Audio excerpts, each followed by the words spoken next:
السلام علیکم ورحمۃ اللہ وبرکاتہ۔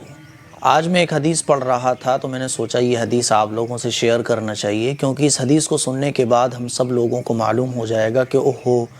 اس طرح سے دعا کریں تو دعا قبول ہوگی۔ دعا کرنے کا صحیح طریقہ اس حدیث کو سننے کے بعد آج ہم سب لوگوں کو معلوم ہو جائے گا۔ ایک صحابی ہیں حضرت فضالہ ابن عبید رضی اللہ تعالیٰ عنہ، وہ فرماتے ہیں کہ ایک مرتبہ رسول اللہ صلی اللہ علیہ وسلم مسجد میں تشریف فرما تھے۔ اچانک سے ایک آدمی مسجد میں داخل ہوا اور دعا مانگتے ہوئے وہ یہ کہہ رہا تھا کہ اے اللہ تو مجھے بخش دے، مجھ پر رحم فرما۔ تو آپ صلی اللہ علیہ وسلم نے اس شخص سے فرمایا کہ اے دعا مانگنے والے، تم نے دعا میں جلد بازی کی ہے۔ جب دعا مانگنے بیٹھو تو سب سے پہلے اللہ کی حمد و ثنا بیان کرو، پھر مجھ پر درود بھیجو، اس کے بعد پھر جو چاہے وہ مانگو۔ حضرت فضالہ ابن عبید رضی اللہ تعالیٰ عنہ فرماتے ہیں کہ ایک دوسرا شخص مسجد میں داخل ہوا اور اس نے دعا کے لیے ہاتھ اٹھائے تو اس نے سب سے پہلے اللہ کی حمد و ثنا بیان کی،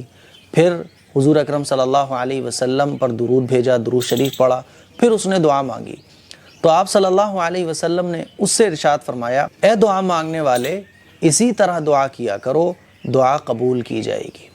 تو اس حدیث سے پتہ چلتا ہے کہ جب بھی ہم دعا مانگنے بیٹھیں تو سب سے پہلے اللہ کی حمد و ثنا بیان کریں، اور اللہ کی حمد و ثنا بیان کرنے کے لیے جو مسنون دعائیں رسول اللہ صلی اللہ علیہ وسلم سے ثابت ہیں، جو قرآن کی آیتیں ہیں، اگر وہ ہمیں یاد ہوں، اور یاد کرنا بھی چاہیے تو بہت اچھی بات ہے اگر وہ ہمیں یاد ہیں، ٹھیک ہے، جیسے کہ سورہ فاتحہ ہے، سورہ فاتحہ کے اندر اللہ کی حمد و ثنا بیان کی گئی ہے، الحمدللہ رب العالمین الرحمن الرحیم، پورے سورہ فاتحہ، ٹھیک ہے۔ اسی طرح سے اور بھی بہت ساری قرآن کی آیتیں ہیں، مسنون دعائیں ہیں، ٹھیک ہے، وہ اگر ہمیں یاد ہوں تو ہم جو بھی عربک میں دعائیں ہیں وہ ہم اللہ کی حمد و ثنا میں پڑھ سکتے ہیں۔ پھر اس کے بعد درود پاک پڑھیں، اللہم صلی علی محمد وعلی آل محمد کما صلیت علی ابراہیم وعلی آل ابراہیم انک حمید مجید، دونوں درود پڑھیں، ٹھیک ہے۔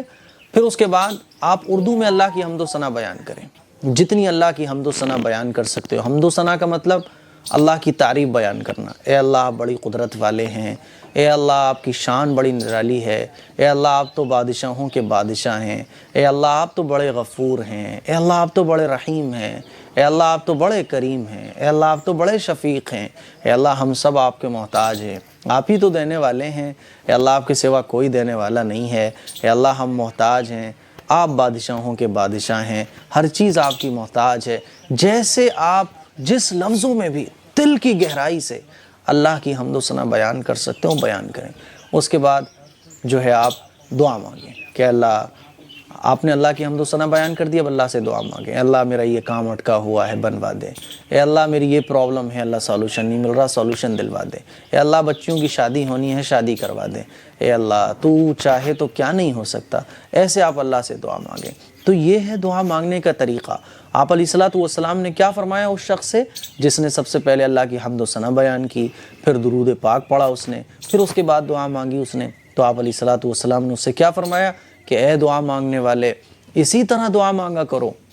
جب اس طرح تم دعا مانگو گے تو دعا قبول کی جائے گی۔ تو یہ دعا مانگنے کا صحیح طریقہ ہے جو ہمیں حدیث سے معلوم ہوتا ہے۔ مجھے امید ہے آپ لوگ اب اسی طرح سے دعا مانگیں گے، اور جو حضرات اسی طرح سے دعا مانگتے ہیں تو بھائی بہت اچھی بات ہے۔ کوشش یہ کریں کہ عربک کی جو مسنون دعائیں ہیں رسول اللہ صلی اللہ علیہ وسلم سے ثابت شدہ، وہ دعائیں یاد کریں، اور سورہ فاتحہ بیسٹ ہے سورہ فاتحہ۔ سب سے پہلے سورہ فاتحہ پڑھیں، سورہ فاتحہ پڑھنے کے بعد آپ کو جو بھی دعائیں مسنون یاد ہوں وہ دعائیں پڑھ لیں، پھر اس کے بعد درود پاک پڑھیں، ٹھیک ہے۔ درود پاک پڑھنے کے بعد جو بھی ایسی دعائیں ہیں